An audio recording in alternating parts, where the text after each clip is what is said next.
I want to make this abundantly clear for everyone that is listening. When it comes to Vegeta's character in Dragon Ball Super, where he is now and where he's going, Vegeta is steadily making progress. Now, I know it may not seem like it because he's not getting the definitive win at the end of the day. And then there is that every blue moon weird moment where usually in the manga, you know, Toru decides to just absolutely embarrass him for some strange reason. Outside of all of that, Vegeta is actually coming along quite well. In fact, some people, I think, are undermining maybe the potential foreshadowing of this moment. But obviously, at the end of the Dragon Ball Super Broly movie, we got to see. If you stayed till the end, I didn't. I was kind of ready to go at that point. I figured whatever was there, I was going to see later online. We had we had Goku and Vegeta sparring, and effectively Vegeta had won. Broly was crying, so was Lemo.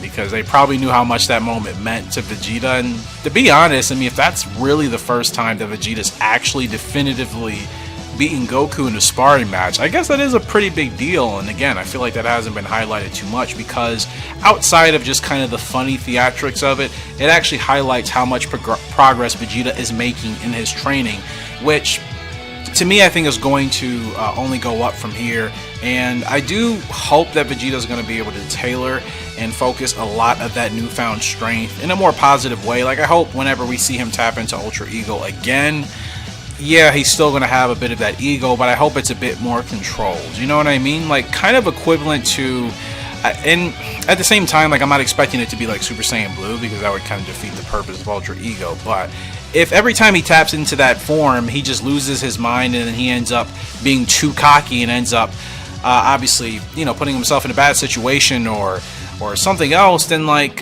what is there really to look forward to with Ultra Ego? Because you just know it's going to be Vegeta getting a temporary power boost, and then he's going to completely embarrass himself with his, you know, his overconfidence, his over arrogance, however you want to say it. So I am hopeful that with more training, I think his first time tapping into Ultra Ego, he's so absorbed by the power of it, he's so kind of, you know, infatuated with the power. I think the next time he taps into it, he should be more controlled. He can still have the ego. He doesn't have to be obnoxious to the point where he's costing himself the fight.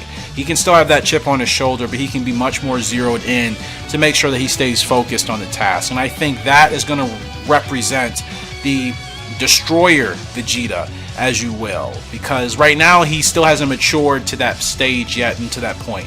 Once he gets there, I believe the next time we see him in Ultra Ego, it'll be like looking at Beerus, you know, when Beerus is essentially about to Hakai something, or when he was going to Hakai Zamasu. I feel that's the type of energy we will get from Vegeta as he's able to dial in more with his training, and like I said, when he decides it's time to tap back into Ultra Ego, I think it's going to be a much different experience than what we witnessed in the manga.